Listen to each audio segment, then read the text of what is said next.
Prince dress ପିନ୍ଧିଛି। ମୋ ମା ଆଣି ଦେଇଛି ମୋତେ ପିନ୍ଧିବାକୁ। କାଲି ଯେତେବେଳେ ଆସି ସନ୍ଧ୍ୟାବେଳେ ପହଞ୍ଚିଲି, କାଲି ପରଠୁ ଯେଉଁ ଟ୍ରିଟମେଣ୍ଟ ମୋର କରୁଛନ୍ତି ବହୁତ ଭଲସେ କରୁଛନ୍ତି, ବହୁତ କେୟାର ବି ନେଉଛନ୍ତି। ଆଉ ମୁଁ ଆଗ ଅପେକ୍ଷା ରିକଭରି କରୁଛି ମୋତେ ଲାଗୁଛି।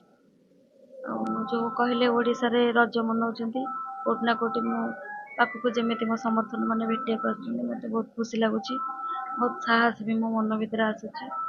ମୁଁ ସୁସ୍ଥ ହେଇଗଲେ ମୁଁ ନିଶ୍ଚିନ୍ତ ପୁଣି ଥରେ ବ୍ୟାକ୍ ସେଇ ଚାମେଲି ଅଝା ନିଶ୍ଚିତ ଭାବରେ ହେଇକି ମୁଁ ଅନ୍ୟାୟ ବିରୁଦ୍ଧରେ ଲଢ଼େଇ କରିବି। ଘଟଣାରେ ଆପଣଙ୍କର ଏଫଆଇଆର ଆଜି ପର୍ଯ୍ୟନ୍ତ କାହାକୁ ଗିରଫ କରାଯାଇନି, କ'ଣ କହିବେ ସେ ବାବଦରେ? ଏଠି କୋଉଠି ନା କୋଉଠି ମହାକାଳ ପୋଲିସ ପଳା ଯେଉଁ ପୋଲିସ ଅଛି, ପୋଲିସ ସହଯୋଗ କରୁନି। ମୁଁ ଏଠି ଦାବି କରିବି ଜୁଡ଼ିସିଆଲି ତଦନ୍ତ କରାଯାଉ। କାରଣ ଯେଉଁ ପୋଲିସ ମୋତେ ଖରାପ ବ୍ୟବହାର ଦୁର୍ବ୍ୟବହାର କରିଛି, ମୁଁ ତାଙ୍କ ଉପରେ କେବେ ଦାୟିତ୍ୱ ଦେଇପାରିବିନି ମୋ କେସ୍ଟାକୁ। ମୁଁ ଜାଣିନି ବି ଏପର୍ଯ୍ୟନ୍ତ ମୋ କେସ୍ ରେଷ୍ଟ ହେଇଛି ନ ହେଇଛି, ମୋ ଦେହ ଖରାପ ଅଛି, ମୁଁ ବୁଝିପାରିନି କ'ଣ ହେଇଛି। କିନ୍ତୁ ମୁଁ ଆଉ ଗୋଟେ ଆପ୍ଲିକେସନ୍ ପୋଲିସ ବିରୁଦ୍ଧରେ ଦେବି। ମୁଁ ଚାହୁଁଛି ଏଇଟା ତୁରନ୍ତ କାର୍ଯ୍ୟାନୁଷ୍ଠାନ ଗ୍ରହଣ କରାଯିବ। ଆଉ ଏଟାକୁ ଜୁଡ଼ିସିଆଲ ତଦନ୍ତ କରାଯିବ। ମୋ ପାଖରେ ଯେତିକି ବି ପ୍ରୁଫ୍ ଅଛି ମୋ ମୋବାଇଲରେ ଅଛି। ମୋ ମୋବାଇଲ ବି ଏପର୍ଯ୍ୟନ୍ତ ଦେଇନାହାନ୍ତି ମୋତେ।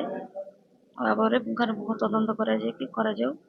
ମୁଁ ନିର୍ଦ୍ଦୋଷ ଥାଇକି ବି ମୋତେ ଯେଉଁ ଭଳିଆ କେସ୍ରେ ଛନ୍ଦିଛନ୍ତି, ଯେଉଁ ଭଳିଆ ଦଫା ଲଗେଇଛନ୍ତି, ଏଗୁଡ଼ାକୁ ପ୍ରତ୍ୟାହାର କରିବାକୁ ମୁଁ ଦାବି କରିବି।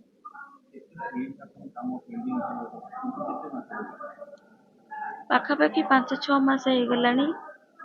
6ରୁ 7ଟା ପ୍ରୋଜେକ୍ଟ କାମ ବନ୍ଦ ଥିବ। ଯେତେବେଳେ ଲୋକମାନେ ଆମ ଘରକୁ ଆସୁଛନ୍ତି, ଆମେ ତାଙ୍କୁ ଠିକାଦାର ହିସାବରେ କାମ ଦେଇଛୁ, ଆମକୁ ଧମକଉଛନ୍ତି କି ଆମକୁ ଯଦି ବିଲ୍ ନ ଦେବ ଆମେ ବିଷ ଖାଇ ମରିବୁ। କୋଉଠି ନା କୋଉଠି ଆମେ ବହୁତ ପ୍ରେସରରେ ରହୁଛୁ, ଯେହେତୁ ତାଙ୍କୁ କାମ କହି କରେଇଛୁ। ବିଡ଼ିଓଙ୍କ କତିକି ଗତ 29 ତାରିଖରେ ଯାଇଥିଲି। ବିଡ଼ିଓ ମନା କଲେ ମୁଁ ବିଲ୍ କରିବିନି ବୋଲି। ପୁଣି ଆମେ 5 ଜଣ ସରପଞ୍ଚ ଯାଇଥିଲୁ ସେଦିନ ଯେଉଁଦିନ ଇନସିଡେଣ୍ଟ ହେଲା। ବିଡ଼ିଓ ସହିତ କଥା ବି ହେଇପାରିଲୁନୁ।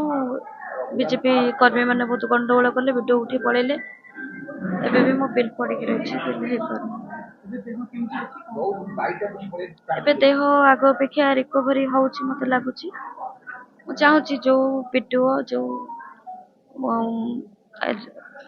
ଆଇଆଇସି ଆଉ ଯେଉଁ ଥାନା ଷ୍ଟାଫ୍ ମୋତେ ଅତ୍ୟାଚାର କରିଛନ୍ତି, ମୋ କ୍ୟାରେକ୍ଟରକୁ ନେଇ ଖରାପ ଜିନିଷ କହିଛନ୍ତି, ଯେଉଁ କର୍ମୀମାନେ ବିଜେପିର କର୍ମୀମାନେ ନିଜକୁ କହୁଛନ୍ତି ଗୋଟେ ଦ୍ରୌପଦୀ ଭଳି, ଯେମିତି ଦ୍ରୌପଦୀକି ଘେରି ଯାଆନ୍ତି ସେଇଭଳିଆ ଘେରିକି ମୋତେ ଅତ୍ୟାଚାର କରୁଛନ୍ତି, ସେମାନଙ୍କ ବିରୁଦ୍ଧରେ କଡ଼ା ଅନୁଷ୍ଠାନ ନେବା ଦରକାର।